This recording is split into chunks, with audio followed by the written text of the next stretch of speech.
Welcome everybody out there in the internet and the wiles of the ether. I don't know. I just made that up. It's like a Zelda game, right? Wilds of the Ether. Wilds of the Ether. Anyway, welcome to episode 69 of Sis and Big Pops Culture. As always, I am Big Pops Todd Turner, also known as Mosaic Fan Art. And sweet friends, I am Hannah Jo, aka Sis, and together we're an adult daughter and father duo. We dive into all things geek, nerd, and fandom. Every episode is family friendly.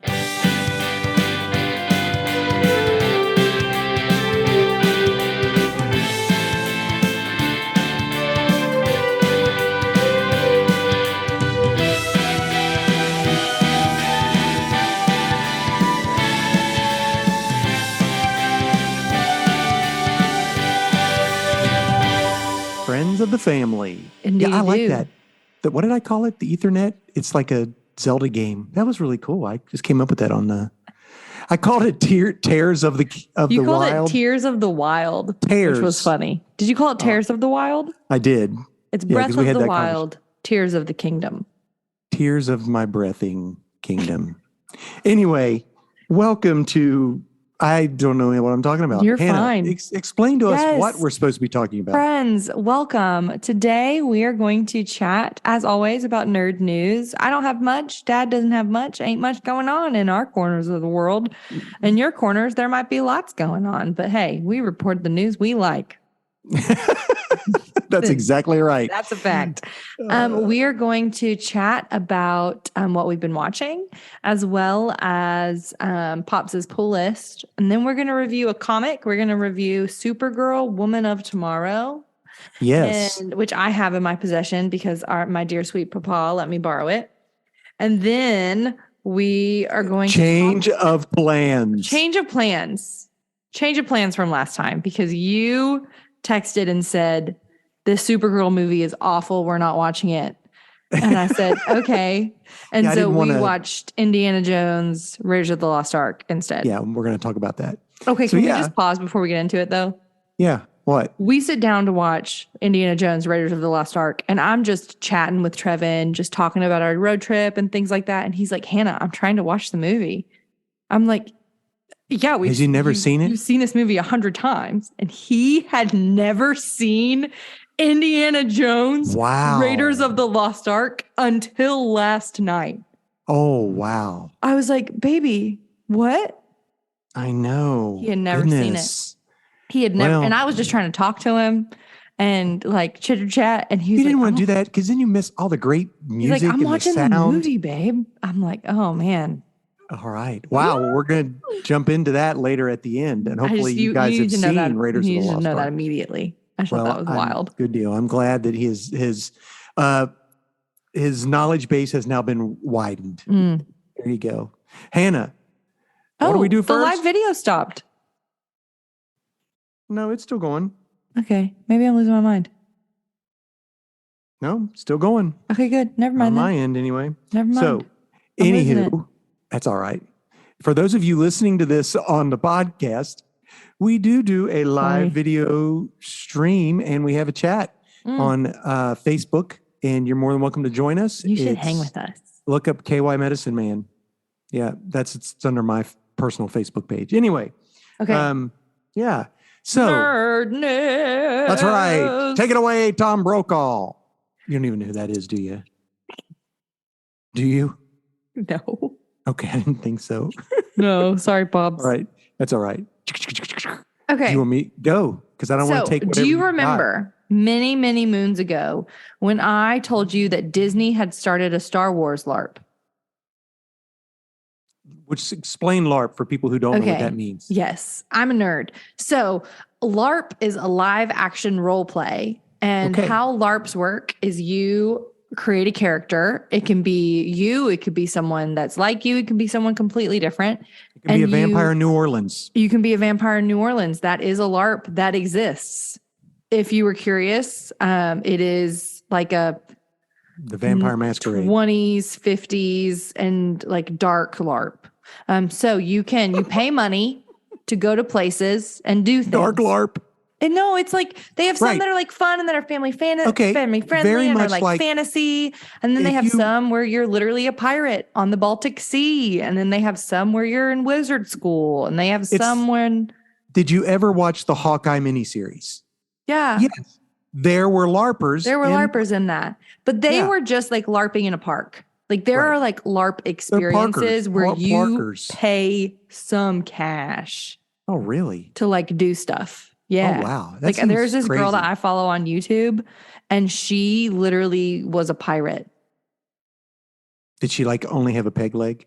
No. Did you know what? Hey, did she have a patch over eye because you know what? No, you create your own backstory. The eye, she was the like, eye. She was like a runaway bride. She was a runaway bride who joined a pirate. Okay. You're being silly. Do you remember Petey and that joke? Yes, I know exactly what you're talking about. It's a kid friendly, so we can't talk about it on here. Anyway, so Disney had one. They had a Star Wars one, and it was called the Galactic Cruiser Hotel. And there were all sorts of different price points for this LARP experience. Now, it's Disney, so we know that the price points are very high. Apparently, it was not good, or it was too expensive. And so it is closing in September. The Galactic Cruiser is closing. Where does this exist? The Galactic Cruiser Hotel. I don't no idea. Is it in California or is it in Florida? I think probably Florida. Florida. Gotcha. Florida. Well, Florida. Well, I didn't know. Yeah. I'm looking to see. I wonder how many vacations Sally Bell Wilson has set up to go on the Galactic Cruiser. Probably none. I honestly think it was very. Sally knows. Really? It was Florida. All right, good deal. She beat me, but man, it would have a Star Wars LARP would have been sick. Yeah, but I think right now the only people that can afford to do that are these big stars that are showing up in The Mandalorian, like Lizzo and Jack Black. I can't afford to go to a Star Wars Christopher LARP. Lloyd and the dude from The Big Sick. He was also in The Eternals. I know exactly his face. He was in a radio commercial, and I knew it was him because he's a very distinct voice. So good. If you've not seen that movie, you should watch that movie, Hannah. Anyways, we watched it, Dad. Oh, okay. So yeah. Well, goodbye, LARP. Bye, Disney Galactic Cruiser, LARP Hotel. Still LARPs. All right. What else you got, Hannah? Do you want to do one? No, you go ahead. I don't want to take if you just have like 2 or 3. Yeah, I only have a couple. They're making a Dungeons and Dragons channel. Okay, so I don't know what you mean. A TV channel? They're making a D&D channel, and it's going to be free but ad supported.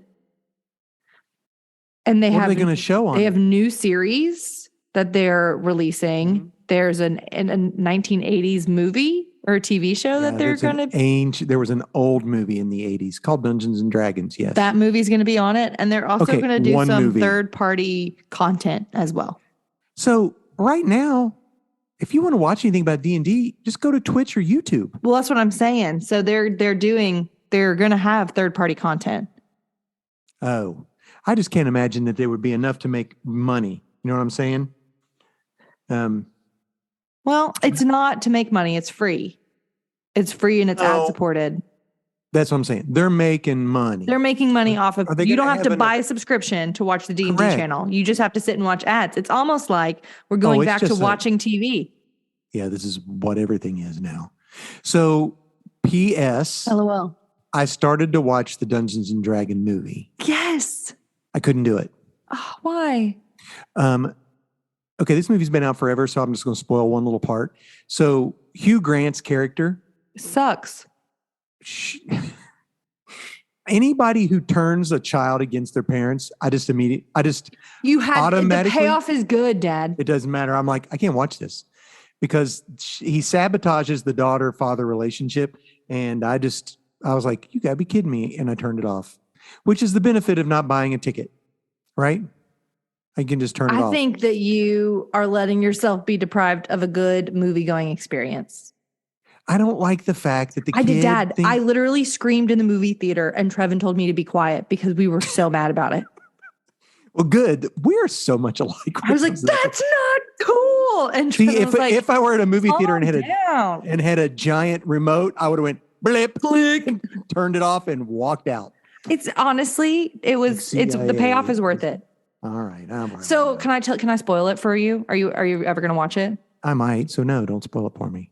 Okay. Well, yes. Payoff is that good. Go ahead. Spoil it. Okay. Spoilers. If you haven't watched the Dungeons and Dragons movie. So this entire time he's going to get the to bring back her mom, to bring back the mom. Mm-hmm. And then at the very end, Letty dies protecting her. And he realizes that she's had a mom this entire time and he's being selfish. Gotcha. And so he brings back Letty with the stone instead of his wife. Okay, cool. All and then the daughter realizes, oh, my dad will sacrifice and protect me. And so they become, they reunite. Does Hugh Grant get dissolved by a flan? One of those little cubes or whatever. The gelatinous cube. Yeah. Hugh Grant gets his comeuppance. Okay, good. Comeuppance. I like that word. He gets his comeuppance. All right. You got anything else? Yes. There's going to be a live action How to Train Your Dragon. Okay. This was at the bottom of my list. Do we need this? No. Okay. I was like, why are we doing a live action? Not at all. Train Your Dragon. The cartoon is so good. The cartoon is literally so epic. I don't know. Like, it has to be exactly the same. Yeah, and what's his name? Jay Burchell. What's his name? The guy who was the voice of the guy who only had one leg. I have no idea. Anyway, he was so good at it. No, but he was so good. I can't. But it won't be him. Well, right? And Hiccup's voice is just so distinct. Yes, I don't know. They casted two kids. They casted Mason Thames and Nico Parker to be Hiccup and Astrid. Well, no idea. Mason was in The Black Phone. And Nico was in The Last of Us or something like that. Okay. Great family-friendly shows that everyone can watch. That is not true. Well, I wonder if are they going to make the dragons spooky? Well, no, it'll all have to be computer generated. That's what I'm saying. But are they going to be scary dragons? They'll all they're going to be that dragon from Neverending Story. The dog dragon. Nah.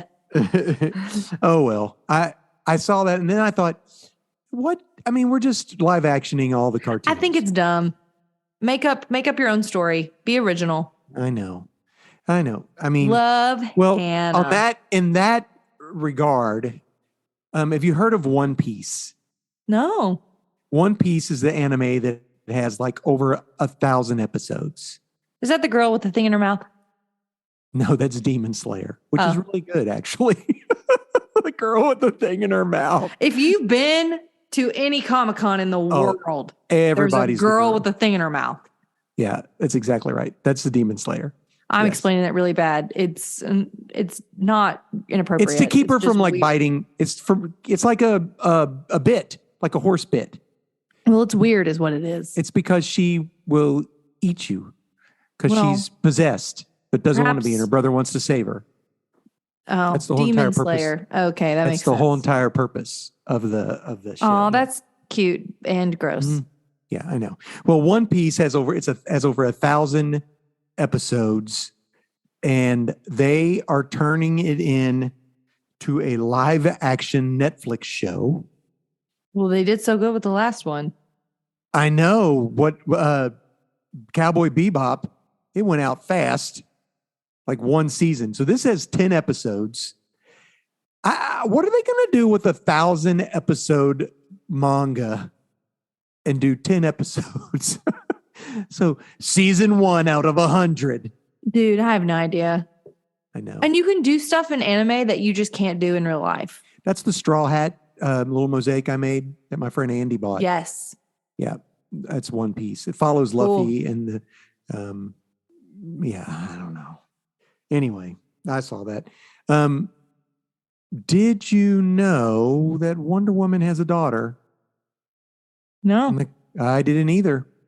But Wonder Woman comic book getting ready to hit issue 800. Ooh. And Tom King, the author of the Supergirl comic we just read. Oh, yeah. taking over writing duties. And they introduce her daughter, Trinity. That's her superhero name. Her real name is Lizzie, which I sort of like as her superhero name. And apparently this is in the future, so it's not like right now. So she's grown. She's in her 20s, it looks like. And I don't know how that's going to affect the comic book, but that was a big deal. So issue 800 is coming up.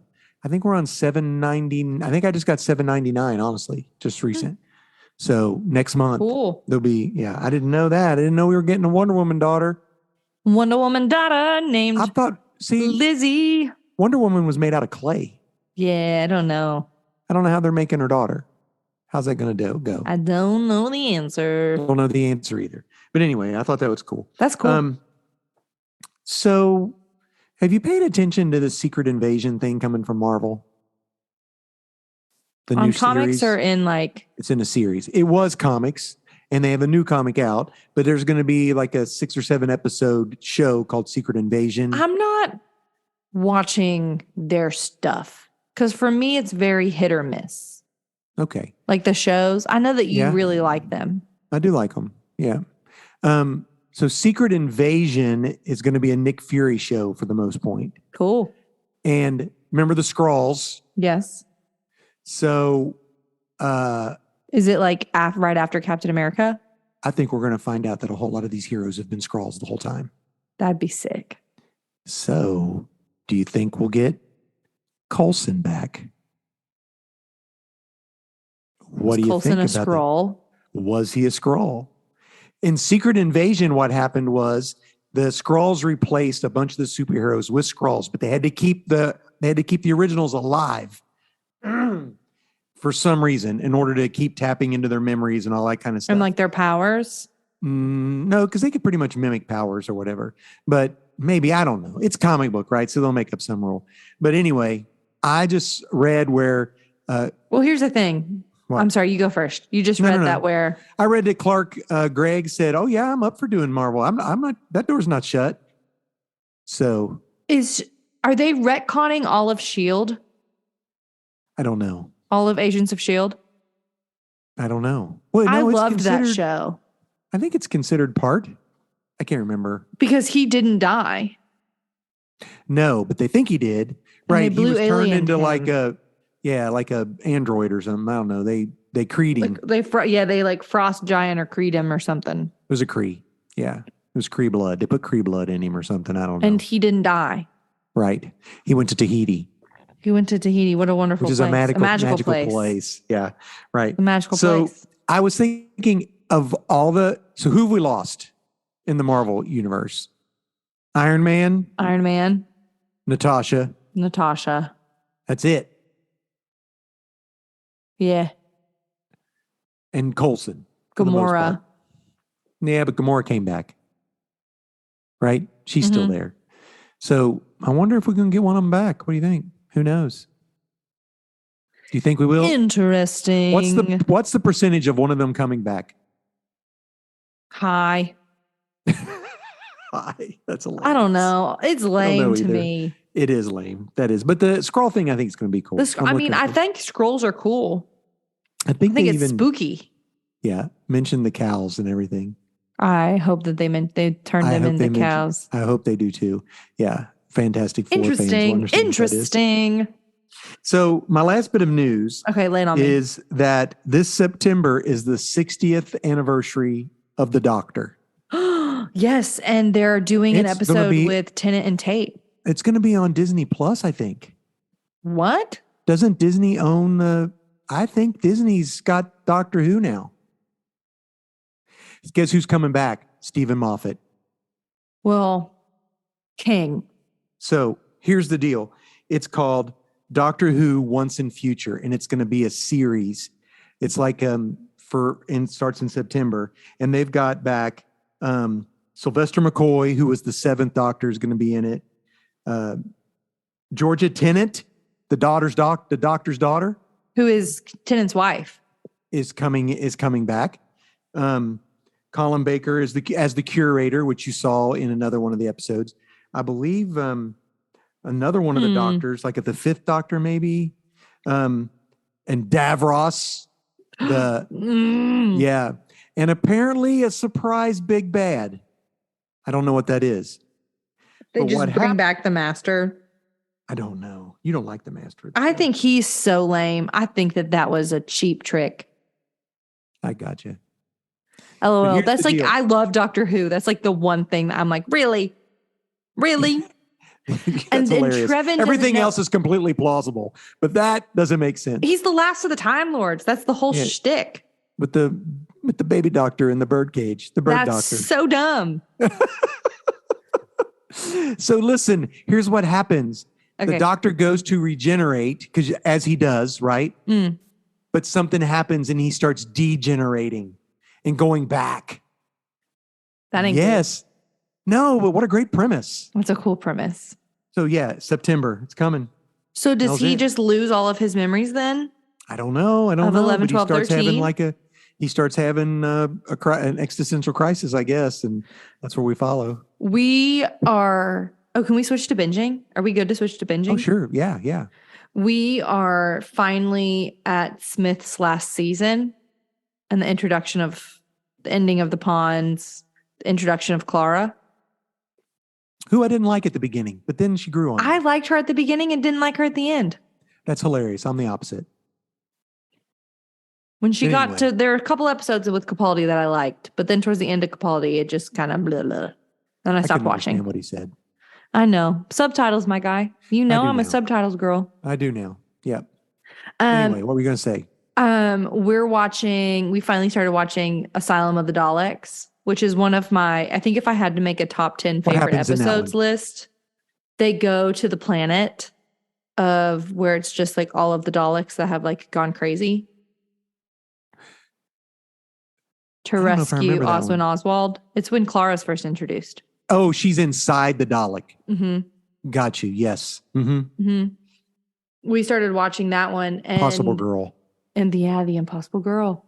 The girl who he gets the Impossible Girl and the girl who waited. Yeah. Chef's kiss. Something I just thought was so funny. It was like, how much trouble are we in? And he said, on a scale from 1 to 10, 11. And it's because he's the 11th Doctor. Yeah. Very, very, that was. On a scale from 1 to 10, 11. And I was like, okay. That was drama. Bad. Drama king. Kidding. Drama king. But so what else? So Doctor Who, still watching. Oh, what? I have been watching Jewish matchmaking. What? On Netflix. Oh, Hannah, you ain't got nothing else to do? I've been watching Jewish matchmaking. I've also been watching matchmaker, Indian matchmaking. A match. How's find me a find, catch me a catch. Catch, which is actually Jewish matchmaking. Mm-hmm. Yeah. So I've been watching Jewish matchmaking. Are you watching it from sunrise, sunset, sunrise? I really enjoy it. This lady is very funny. And I've been watching Indian matchmaking for much longer than I've been watching Jewish matchmaking. So I used to watch it, and so I'm on this new season of Jewish matchmaking. Asian matchmaking thing. It was on Mulan. How'd that song go? Waiting for you to tell me. How'd that song go? I can't remember. Ancestors, hear my plea. Help me not to make a fool of me. Way to go, Ming. Not to dishonor my family tree. Keep my father standing tall. Scarier than the Undertaker. Songs. We are meeting our matchmaker. There it is. Yes, there we go. That's hilarious. That's a clever line. Scarier than the Undertaker. So Jewish matchmaking on Netflix. Jewish matchmaking on Netflix, and there was something that Trevin and I started watching, and I was like, "This is so dumb. I can't watch it anymore." Oh yeah. And I have no idea what it was. Well, think about it. I started watching Mrs. Davis. Yes. I think it's on Paramount. Yeah. So I got through like 3 episodes, and it is out there. First of all, it is definitely immature because, I mean, I'm like, it starts out and they burn the Knights Templar at the stake to try to find the Holy Grail. And then they go and they bust into a convent, and we go, we know you all are working with the Knights Templar. You tell us where the Holy Grail is. And as that guy's talking and pointing at all these nuns at a table, all of a sudden a sword comes and like slices his head off. And it's a nun, and she's like, we don't work with the Knights Templar. We are the Knights Templar. And all of a sudden they all pull swords out of this table. And it's like slice and dice for I was like, what? It that completely is silly. Caught me off guard. It was so funny. And it's gruesome, but it's humorous, And the way they introduce I can't remember what the nun's name is. Davis? Her name isn't Mrs. Davis. The issue is there is an AI like Siri, and everybody's walking around with their little earbuds in. And this AI wants this nun to go on a quest for her.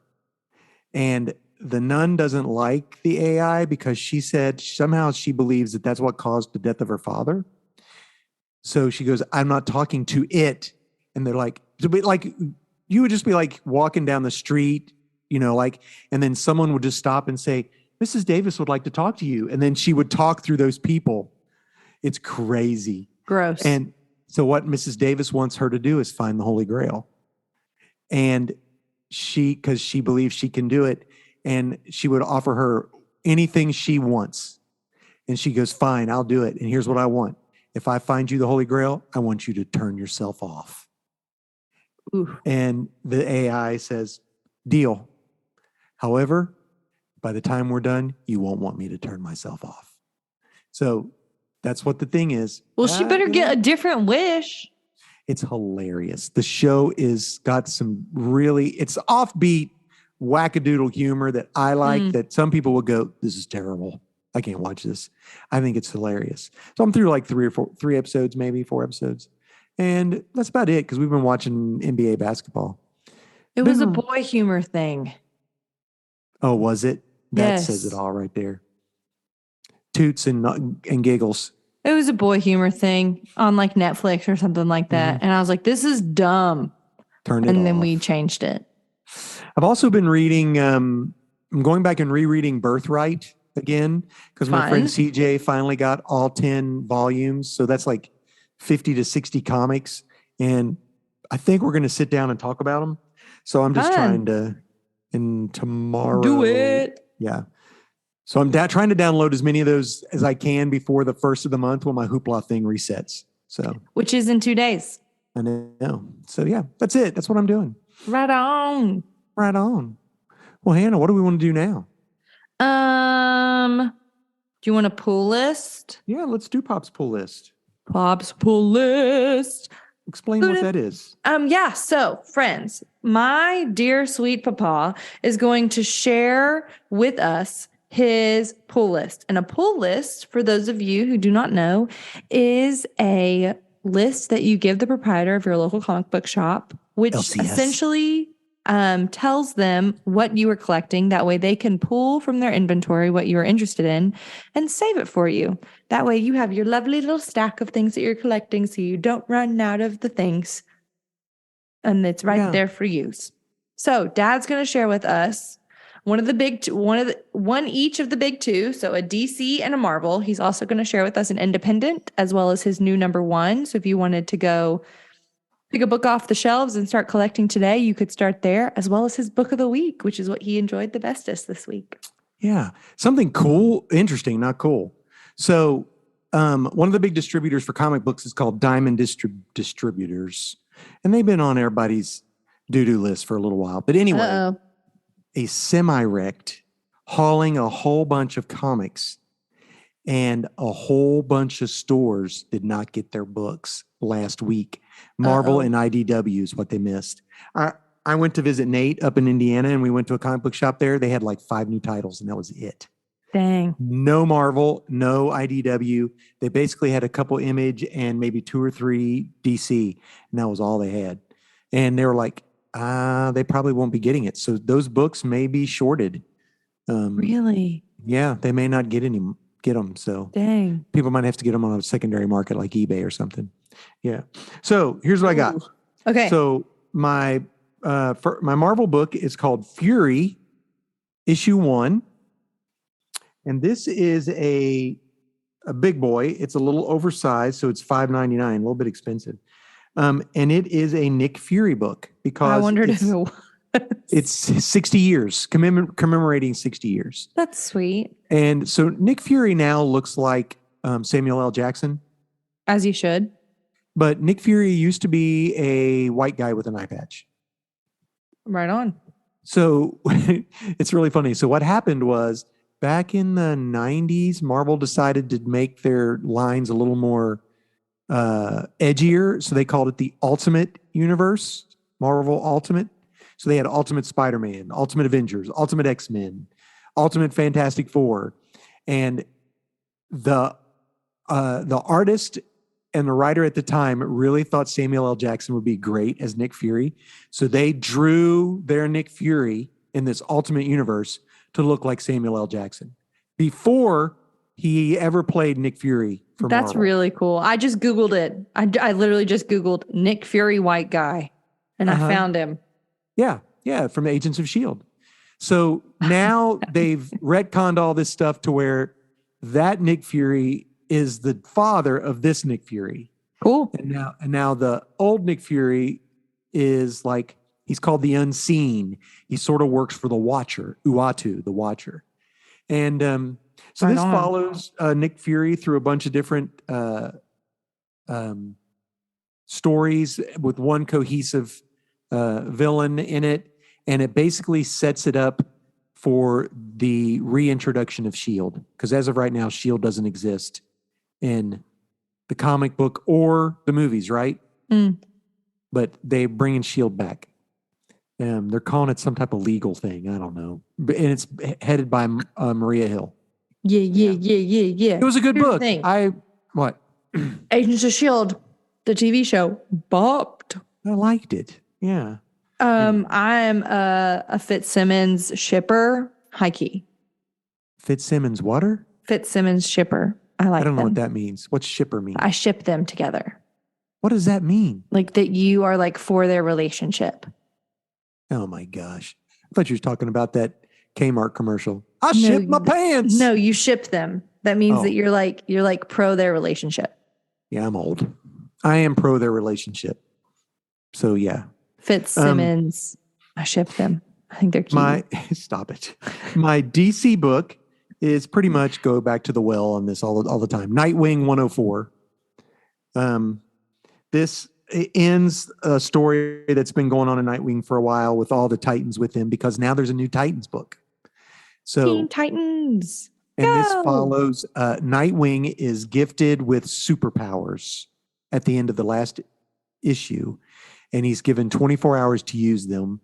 Basically, a demon gives him powers and is hoping to get him to then sign a contract so he can have this soul of this little girl. And guess what? Nightwing didn't do it. Of course he doesn't do it. He's not going to give away the soul of a little girl. So have you ever heard of Batmite? Rude. Yes. So Nightwing has his own little interdimensional imp that loves him. His name, of course, called Nightmite, right? That's what he called himself. And so he gave the dog superpowers in one issue and Nightwing too. But his Nightwing's little billy clubs, he imbued them with a one-shot magic thing. And he has to say the magic words to get them to use. And it's Nightwing is awesome. So at the end, he has to fight this demon, even though he doesn't have superpowers anymore. And he uses his one-off and goes, Nightwing is awesome. He whispers it into his billy clubs and like zaps him and defeats the guy. And the little girl then goes to live in Themyscira with the Wonder Women. And she's being trained and raised there. And that is her daughter. No, Lizzie. It's not her daughter. It is not her daughter. No. And her superhero name is Nightbuster because her father was named Blockbuster, who was a villain, like the big time villain. So she took her dad's name and Nightwing and put them together, called her Nightbuster. It's a little girl. Okay. So you got to give her She's that. cute. She's a cute. But that's not good. It is funny. she said, I thought it would just make Dad really mad if I chose hit part of his name and put your name with it. So anyway, That's funny. Her dad's no living, but anyway. So my independent is from Vault Comics. Okay. It is the 4th issue of Barbaric, HE double hockey sticks to pay. And it's the final issue of this 4-issue. Yeah. So they've been doing this Barbaric comics for a while. This is like the 3rd installment, and they only run for like 4 or 5 issues, which are perfect. And they are immature. They do use some bad words. Is it Conan? It's sort of like that. This is a barbarian who has an enchanted sword, an enchanted axe that talks to him all the time, and it wants to chop things up because it likes to drink their blood or whatever. Ooh. So the axe sounds like Craven's Edge. Axe is silly. It's crazy, and the barbarian is cursed in a way that if anybody asks for help and it is a noble request, he has to help them. So he cannot say no. So this follows his crew, and it's the end of him being actually in the underworld and getting rescued, coming back. That's funny. It is so good. The art is fantastic. And the story is fun. Anytime a new Barbaric comes out, I get it because they're great. I love them. Okay, right on. Hey, based on what you said, I remembered the movie that I watched. What? Do you want to guess what it is? Going on a quest. No, what? Boy humor. Boy humor going on a quest. Robin Hood, Men and Thieves. Men in We Tights. watched Robin Hood, Men in Tights. Okay. And we watched Monty Python and the Holy Grail. Oh, well, what's wrong with that? I just had forgotten them because it was boy that's humor. That's a great movie. Trevin had never seen Robin Hood, Men in Tights. I don't much care for that. But the Monty Python thing is fantastic. Men in Tights. Stop it. So my new number. Sorry.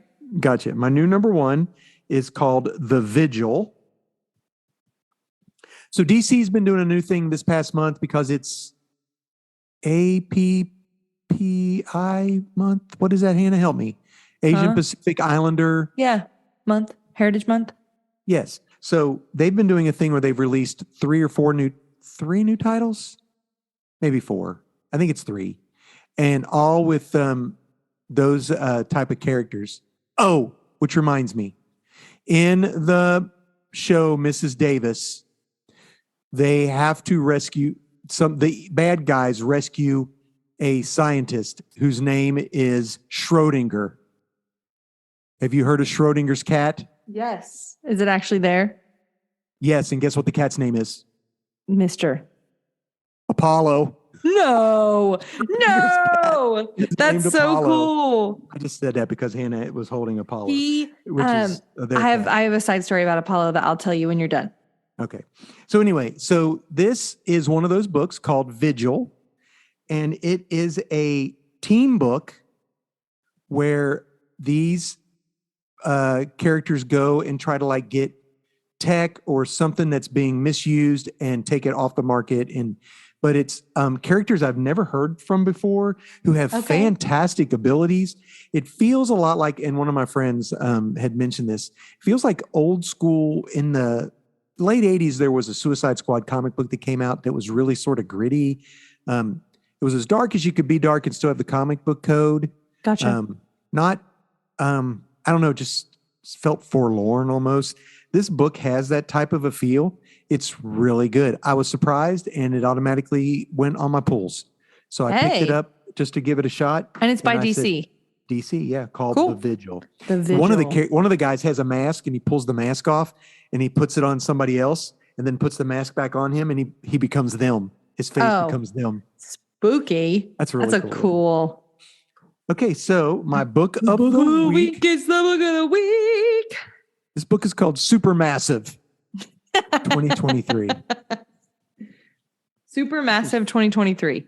Yeah. So in Image Comics, there are a group of comic books that are all within the same universe. Okay. Radiant Black, which I've had it on here before, Inferno Girl, Dead Lucky, Rogue Sun. I've talked about all those. Mm-hmm. I remember them. I remember Radiant Black the most. So Supermassive is like an annual, like it comes out once a year, and all of them come together in one story. So this is one complete story uniting all those characters, and it was really good. It had to do with going into some underworld, and they could whoever got this device could bring one person back to life, sort of like thing. However, you come to find out that's not true. It was a lie. It was whoever can defeat all this stuff becomes the avatar of evil. And that's why you have to fight. That's why you have to fight all these things, because whoever's strong enough to do that is good enough to be. But they realize it and don't do that. But but it was really good. Supermassive. Avatar of evil. Yeah. So I like this. All those books in the Massive Verse. It's what they call it on Image. So that's so fun. Pick this up. Yeah, it feels like real good, like original take on superheroes. So that's my books. Woo! I'm sticking to it. All right. Well, Hannah. Indiana Jones. Yeah, we could talk Indiana Jones. So or do you want to talk Supergirl next? Do you want space in between comics or no space? It doesn't matter to me. It doesn't matter. Whatever you want to do. Let's do Indiana Jones. Let's do Indiana Jones. So what is it on, first of all? We had to rent it. It was $3 to rent. You rented it? Oh, yeah. Wow. It's for free on Paramount Plus. Well, we don't have Paramount Plus. I really don't either, but. And so we rented it on Amazon. But we rented it on Amazon, and Trevin immediately started looking at buying a Blu-ray. Oh, wow. So awesome. This is going to be one of the 18 movies that we own, which is. Nathan and I were in a used DVD place. Yeah. This weekend. They had bazillions, and all their DVDs, all their Blu-ray were $333, buy 3, get 3. So 6 Blu-rays for $10. That's wild. It was, kidding. It was, so we rented it. But $3 to rent a movie ain't bad. No, that's not bad at all. Do you know what would be nicer? To pay 50 cents at Family Video. Oh, and get pizza? And get pizza at Marco's. There you go, which doesn't exist anymore. Or Little Caesars. That's hilarious. Because there was always a pizza window, and it was a Marco's or a Little Caesars. We've talked about this multiple times. I love Family Video. They knew me, Dad. Newsflash. This is important. Netflix last month stopped mailing out DVDs. Newsflash. Netflix was still mailing out DVDs. I knew that because I tried to get one sent to me. I tried to get one sent to your house so that I could watch a movie that was not there. Hilarious. And they said, I'm sorry, your subscription package does not include DVDs. And I was like, but why? That's hilarious. You would think they would do that for anybody. So anyway, I watched it on Paramount Plus. Raiders of the Lost Ark came out in 1981, which is a year after Empire Strikes Back. So this is by George Lucas, directed by Steven Spielberg. Did you realize that? I did. So do you think that this was filmed before he was Han Solo? No. Because Han Solo, the first Star Wars came out in 1977. Gotcha. Okay. Empire Strikes Back in 1980, and then 1983 was the last one. And if I'm not mistaken, they did Raiders in 1981, Temple of Doom in 1984, and The Last Crusade in 1989. And then 2008, and then there's one in 2023. Which is coming out soon. I've heard it's doing bad. Really? That the critics don't like it. Well, the critics are critics. They don't like themselves. So I like myself. I do too, but I'm not a critic. Me neither. I don't get paid to be one, at least. There you go. Well, what do you think about it? What do you want to talk about Indiana Jones? I mean, I love this movie. I honestly just need you to be shocked with me for a second that Trevin had never seen it. Oh, really? How had he never seen that? I don't know. That boy loves to watch movies. It was fun to watch it with the person who had never seen it before. And so he didn't have any idea what was going on. And I accidentally spoiled some stuff that I didn't know I was spoiling. I went to the bathroom and came back and I was like, oh, did the girl get captured? He's like, oh no, we think she's dead. What? I'm like, oh, sorry. When she gets put in a basket. Here's the deal. And you need to tell Trevin this. You should have known she wasn't dead by the music that was playing during that whole entire thing. It was the love music. No, it was like, it was like fun music. It was fun chase music. She doesn't die in the fun chase music. Yeah. John Williams' score is amazing. And how it changes, like, how it gets real, like, when he's in like the love theme feels very Star Wars. Well, I mean, John Williams did them both. But did you hear it? I'd never heard it that clearly before. Yeah, I listened to it. I mean, this movie. Do you remember how we talked about things being tropey? Yeah. This is tropes before it was tropes. This was tropes before it was tropes. This was the beginning. The beginning. Like the knives guy and then the bang. Yeah, shooting. That's a trope now. Yes, but back then, no. Back then, no one had ever done that before. This was a first. Yes. And so Steven Spielberg and George Lucas were having a little conversation, and Steven Spielberg said, I sort of want to make something like a James Bond movie. And that's why this feels very much adventure-y, James Bondy, even though he doesn't have gadgets. He doesn't have a whip. He's a whip. And he's afraid of snakes.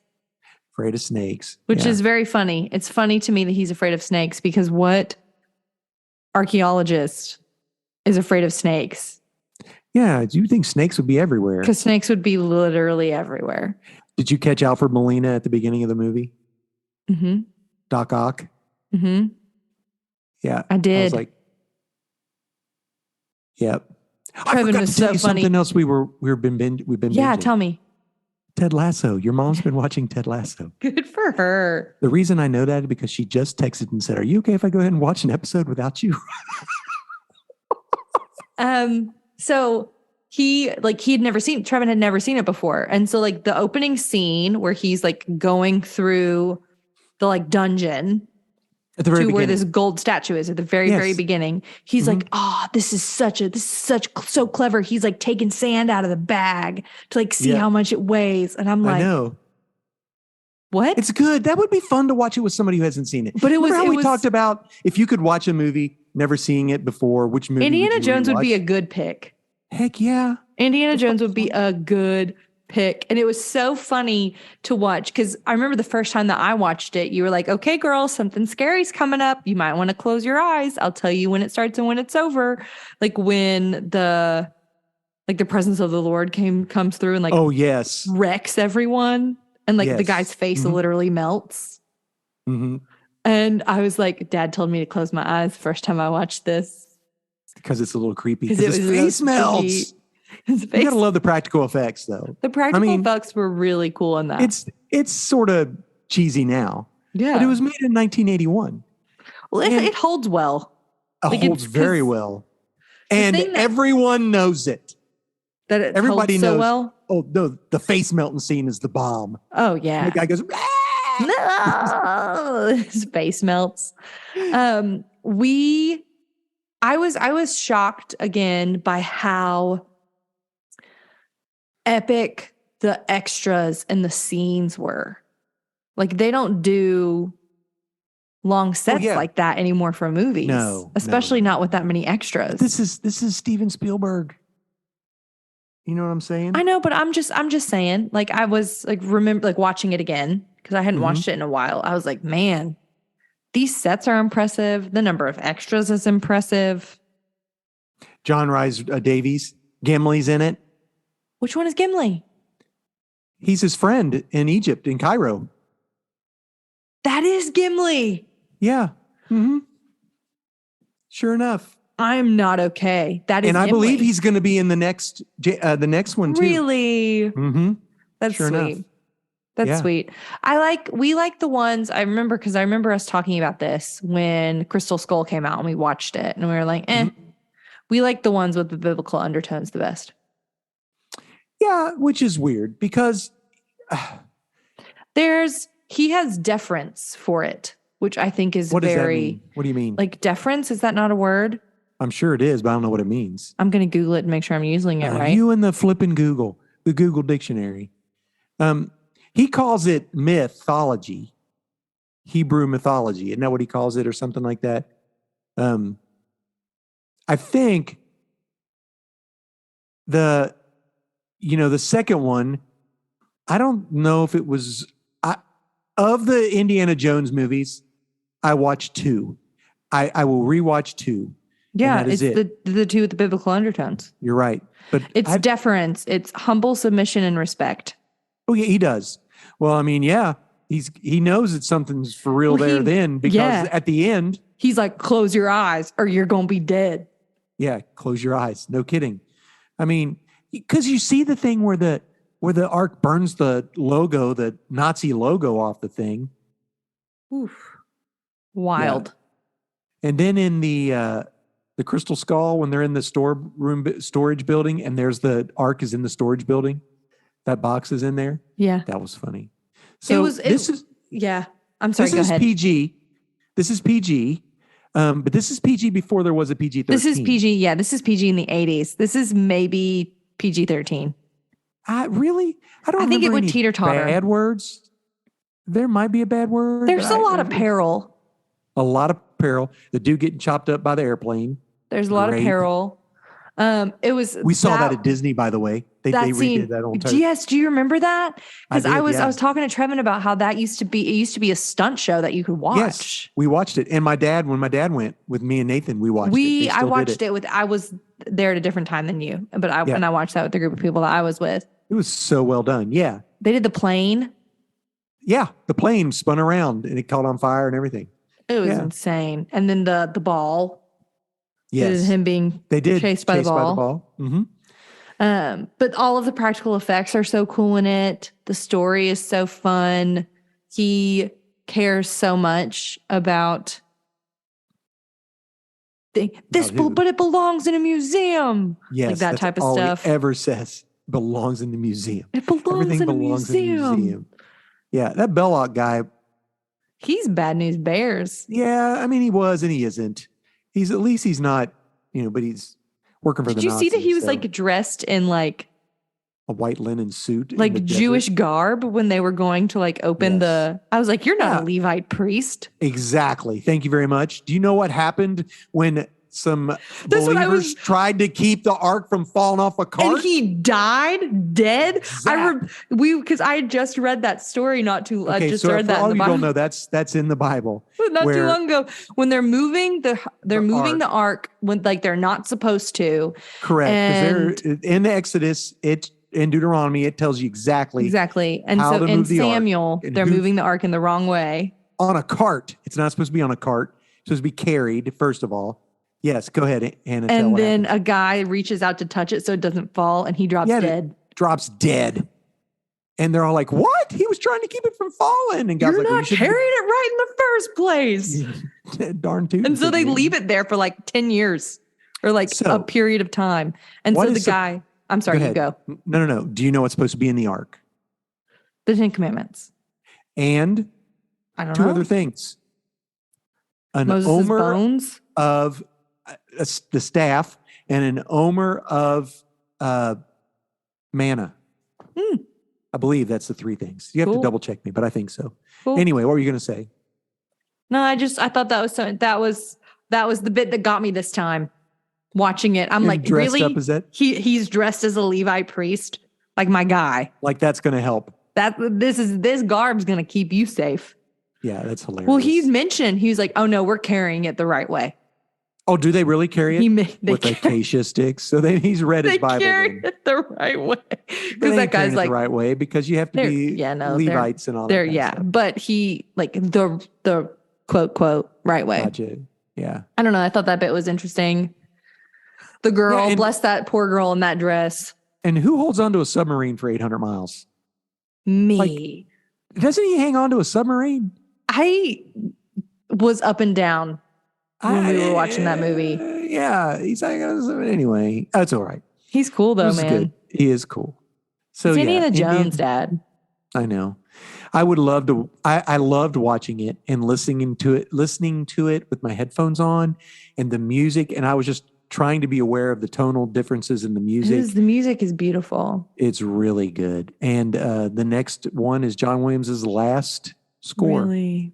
But he's like almost 100. So Trevin kept talking about how well paced it was.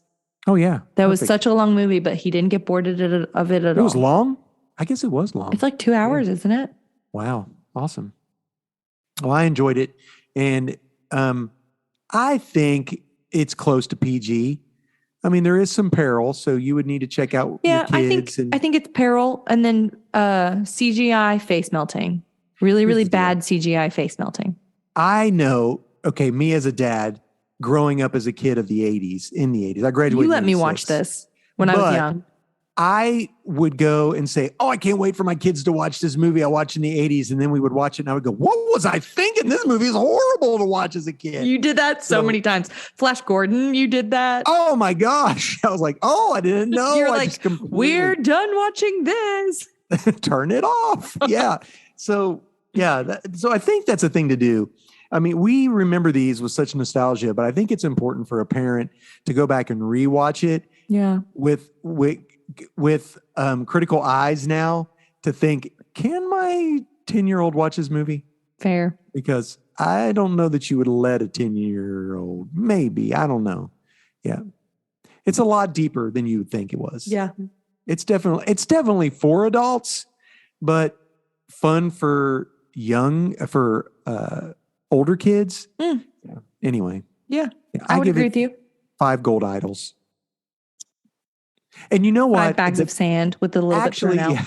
Well, after watching it again, I just keep thinking everything else has tried to recapture this. So many. Like Uncharted. And they Tomb can't Raider. because it feels fake. It feels like we're trying to make an Indiana Jones movie. Yeah. I liked the new Tomb Raider with the arrows. I liked both the Tomb Raiders. I liked all three the Tomb of those. Raiders. Uncharted, we didn't finish. I didn't finish it either. But it wasn't good. I like that, he doesn't have the gadgets. He's just got a gun and a whip in his brain. And in the Indiana Jones, never runs out of bullets. Like a tape measure and his little pencil in his book, and he's doing the math in his head on how far. And then he uses the thing. Yeah, the astrolabe. Is that what it's called? The pendant. The thing with because he measured everything in the room to figure out where they should. Oh, and then he uses the thing that people use to navigate the stars. Yeah. I don't know. To figure out where they should go. Is it an astrolabe? I don't know. I'm full of all of the interesting words today. This is like the dictionary edition. This is why I'm the queen of malapropisms, because I Googled deference and it popped up as difference. Because I'm the king of malapropisms. I had an English teacher who said, Turner, did you mean to put this in here? Because if you meant to use this as a malapropism, it's fantastic. If you didn't, you're an ignorant clod. I was like, I meant to do it. I was totally an ignorant clod. I did not mean to do it, but it just turned out. I was right. Yeah. It's an astrolabe. Awesome. All right. Well, there we go, guys. Yay. Indiana Jones. I'm glad for an oldie but a goodie. And like I said, Paramount Plus, or you can rent it, or you can purchase a DVD at a used DVD store and probably watch it. Woo! Yeah. Hey, I'm sorry. Go ahead. And go ahead. No, I was trying to change the subject. Go. I guess because Steven Spielberg produced it, George Lucas doesn't Lucify Indiana Jones movies. I'm glad. Yeah. What are you getting ready to say? Same. I loved Supergirl in the world, the woman of I loved it so much it deserves me to say it again. I loved Supergirl, Woman of Tomorrow. So Hannah and I read a comic book called What She Just Said. It's written by Tom King, and the artist is a lady who I'm sure I'll butcher her name. Lopez? Bilquis Evely is her name. I'll open one. It deserves to be said because the art is... It is literally art. Gorgeous. It's literally art. The colorist's last name is Lopez, and his name is Matthias Lopez. He needs to be talked about as well because the colors are just amazing. How many issues was this, Hannah? 8. So it's 8 issues. Is this a trade yet? It is a trade. It's actually available to read for free on the Kindle app if you have Amazon Prime. Hey, And it rocks. I want to get this as a hardback, honestly. Yeah, as a trade. So they are turning this either into a movie or a TV show. TV show. It just needs to be a TV show and just do 8 episodes. Is that what? I mean, I don't know. No, that's me saying. That's me saying it. That's what I think it should be. Yeah, James Gunn announced this during his big old announcing of what we're doing with the DC universe, and Supergirl-Woman of Tomorrow is going to be one. Dude, Supergirl in this is so cool. Let me give it a little bit more background. Okay, I'm sorry. Came back over 2 years during the middle. It started in the middle of COVID, so 2021, really? And ended in 2022, which is why it was in my top 5 books of 2022, because it ended in 2022. Yeah, like March or April of last year. And it's 8 issues. And Hannah, give us the lowdown. Yeah. So what happens? We open and this young girl who is not young at the time of telling the story, but is young at the time of when the story occurred. So it's like She's grandma. Like 200 and something. It's like a grandma sitting down and telling her grandchildren a story of her youth, essentially. And what it is, her father was murdered by a king's guard or whatever, like a man who's in charge of going around and making sure that the people care about the king. Just like murdered in cold blood. And she seeks vengeance. She's the youngest of 6 brothers. And she is the only person in her family that goes to seek vengeance for her father. In that, she runs into Supergirl. Supergirl is on this planet because it has a red sun. And what we know about Supergirl is that yellow, like Supergirl, Superman, Crypto, right? The reason that they have superpowers is because our sun is different than their sun. So the yellow sun gives them superpowers. Girl's on her 21st birthday. She decides to go on a bender. She wants to go to a planet on a red sun so that she can have herself a little drinky poo, which girl, exactly. Pop off.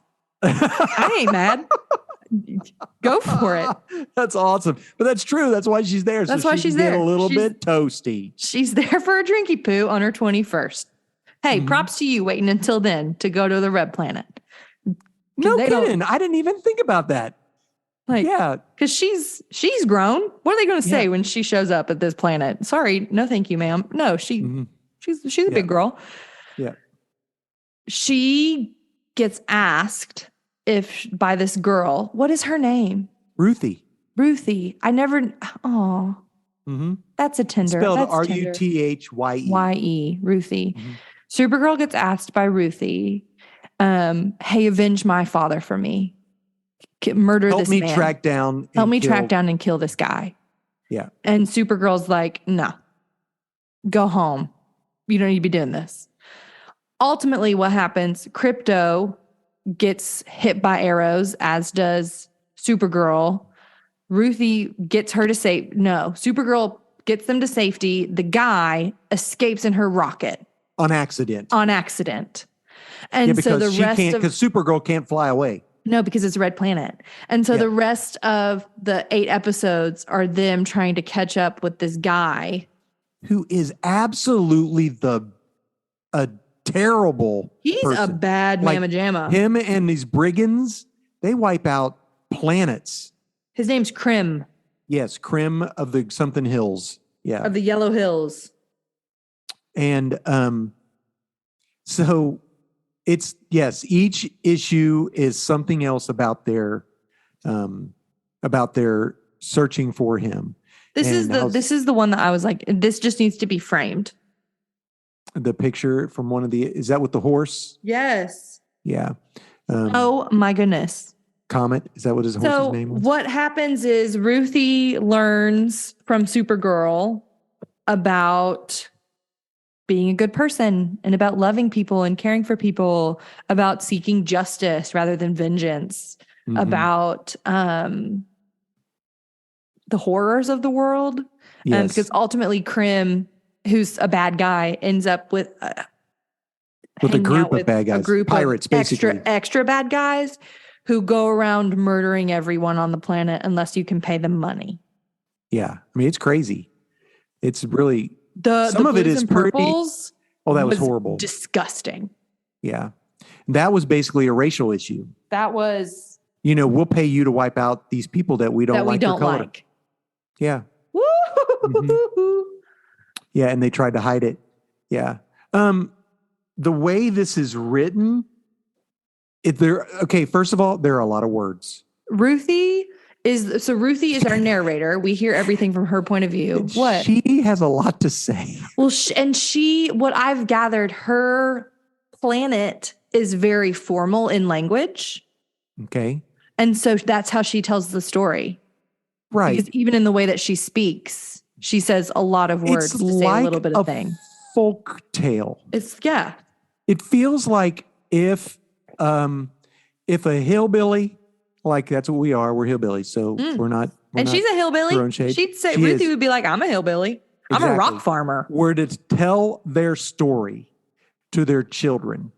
If my grandma would sit down and tell a story with all of the ins and outs and every little nook and cranny of what happened, this is what this would be. But the arts, the words are so good. They have so much to say in it. And Ruthie does not take no for an answer.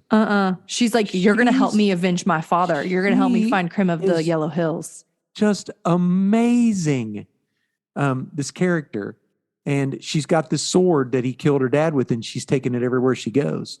Actually, on one of the issues, Supergirl gets transported by magic, which Superman and Supergirl, and they can't do magic, to a planet with a kryptonite sun. And it was created as a planet to kill Cal. Which is funny because she mentions this multiple times in the comic. Everybody hates him. People hates him. Why does everybody hate Cal? Yeah, because one person's actually out to get Supergirl because they don't like Superman. Yeah. Yeah. And Ruthie mentioned that. She's like, I wonder if they just think because they cower at Superman because they feel inferior and feel weak, but then they see this girl and their chest puffs up. Exactly. And they're like, oh, I can take her. I can take the girl. No, you can't, my guy. And actually, Kara, the Supergirl, she's hardcore. She put a beat down on these guys without any superpowers, and's walking with arrows stuck in her chest without any superpowers to get them to the other side, so that they can get help for. Yes, without superpowers. Yeah. So anyway, that whole entire thing on the kryptonite planet, they said Cal was there and barely survived 45 minutes. And they're like, well, how did he survive? And they go, well, the rest of the Justice League came and helped him. So they're on this planet for like 8 or 9 hours. And Ruthie has to a couple dinosaurs. Yeah. And then another creature's coming and she gets, and Supergirl stops it with a hand. Yeah. Yeah. So it was Can I read good. for you like something from the opening to kind of share the language? Yeah, go ahead. So this is Ruthie sharing her story. Allow me then to continue on the more traditional path of storytelling to better illuminate our beginnings in order that you might understand our ends. That's pretty good. That's pretty much all of it. Yeah. Crim of the Yellow Hills was likely a king's agent. Yes. It's so good. And now you know why I'm stoked for the Wonder Woman book coming out. With this guy. This is the same gentleman, the same guy who wrote the Mr. Miracle Big Barda book we read. Oh, that book's fun. Yeah, that book was fun. Yeah, same author. This is the most beautiful book we've read in a while. It's gorgeous. It reminds me of God Country. Oh, the art does? In the coloring? Maybe. I think this has a much better coloring. I think this art is 100 times better than God Country. I'm sorry. Don't come at me, God Country lovers. But the splash pages, a splash page is where you open up and you have like sit on a bus picture. Stop? Yeah, I'm looking at that one right here, right now, honestly. I did reach out to the artist of this and said, will you please come on our show? And she never responded. But, I'm going to try that from now on, Okay, I love that. So, Yeah. Trying to see if So they have this book, I hope you do in one of the episode issues, you do get her history, how she came to be, and how she's the only person that survived after the planet. That was a devastating book to read while she was fleeing the magic. Yeah. Woo, Nelly. Yeah. And So she takes, man, when she's like, anybody got any reds on the bus? oh yeah, red Like, give me your kryptonite. drugs. Give me your drugs. I know you got red kryptonite. Yeah. And then she teaches Ruthie how to wash her hands. Yes, because Ruthie had never washed her Because Ruthie had never hands. washed her hands. And that was something that Ruthie like mentions at the end of the series. She was like, through all of my time working with her and like following her around, what I have learned is that her act of restraint Yes. is her true superpower. Because she slows down to walk at your step and she does not burn you with her eyes. She just gives you her gaze. She does not. She warms her breath instead of smoke blows ice at you so that she can converse with you. So how are we going to do this in a TV show / movie? Dude. Are we going to have a narrator? There's going to have to be voiceover, I think. You do? It's voiceover Shawshank, heavy. Sort of like Shawshank Redemption. How maybe you have stuff that he still does a little bit of. I mean, but this has an awful lot of dialogue. This has an awful lot of dialogue, and it is a lot of. Well, I could also see it being. I think it does have to be narrated, and it could be. I could see it being Old Lady Ruthie, because Old Lady Ruthie's at the very end. Yeah, but you don't know. Yeah, you sort of get the hint, but you don't really see Old Lady Ruthie. And what happens is the story that she wrote is full of nonsense than the way the story ends. Right? Help me understand that, because that was what I was confused about. Is she saying that she just at the beach? No. What happened is they make it sound like they killed him. But they didn't. They put him in the phantom zone. For 200 years. And then he comes out and she kicks him in the face. And that's it. Turns around, walks away. Yeah. All of that time. Yeah. I like that Supergirl comes back and she's just like 2 years older. Oh yeah. It doesn't look any different. She looks like she's 25, maybe. Like her hair maybe looks a little slightly different. Well, no, Ruthie she looks more grown up. Years. Her hair's shorter and Ruthie looks like she's 500. Right. Well, Ruthie is 200 and some change because it said it'd been 100 years and then he took another 100 years. So he's been in the Phantom Zone for 200 years. The bad guy. So yeah, so they do catch up with him. But I'm telling you folks, read this book. If you have Amazon Prime, download it on the Kindle app and get it on like an iPad or something because it's beautiful and it's definitely a good read. And what about the one where the giant's just crying? She just gives him a hug. Yeah. Yeah. And that's when she goes and hauls herself in the sun. That was a girl giant though, right? That was a lady giant because she was away fighting a war and couldn't save her family. Right. From the brigands. The battle with the Picts, which is an allusion to Adam Strange, who's another character in DC, who Tom King just wrote a story about. I also liked the what? I'm trying to think of it. Can't remember. Oh, when the grapes. Oh, and she buries them all. She's like, "Would you mind if you would let me do this?" Yes, because the guy's like, "It's my duty. I have to do it." He's like, and because all of these people need individual graves. I don't know which one's my daughter's, but they deserve dignity. And she was like, "Do you mind if I do this?" Yeah. And P.S. I finished it. Let's check and make sure it's to your liking. By the way, I know which one's your daughter's. Yes. Like she just cares so much. I could cry. I cried some reading it. It's a great book. She teaches Ruthie a lot. I reread it because I got more from it the second time around. I'm excited to read it. I was telling Trevin that's what we were doing this time, and he's like, and then I was like reading it in the car, like crying. I was like, you have to read this book. Heck yeah, it's great. Come on, Trevin, get with the ball game. Anyway, he likes horror stuff. Yeah. Did you get the second issue of Seasons Have Teeth? Yes, I haven't read it yet. Oh, okay. but I have it. All right. And I also have something epic. Trevin bought that. Oh, read that. Yeah. I need to read both of them. That's something. I've been deep. That's something epic is deep. Yeah. You talked about that last time and said that I'd like it. And I asked Trevin, and he's like, oh, I already bought it. Oh, good. Awesome. I'm like, good deal. oh. And he got me. Yeah, he got me Season 7 Teeth #2. I thought that was sweetie. Yeah, that's great. I read it. That was one of the first ones I read. Wasn't on your list, though. Huh? Wasn't on your list. Excuse me. No, but it is now. No. Excuse me. I'm allergic. On your list of comics to share with us today. No, it wasn't. I had to choose. So I chose Supermassive and Barbaric because Barbaric ended. And I chose Season of Teeth the last time. That's true. All right, Hannah. So what are we going to do? Tally-ho.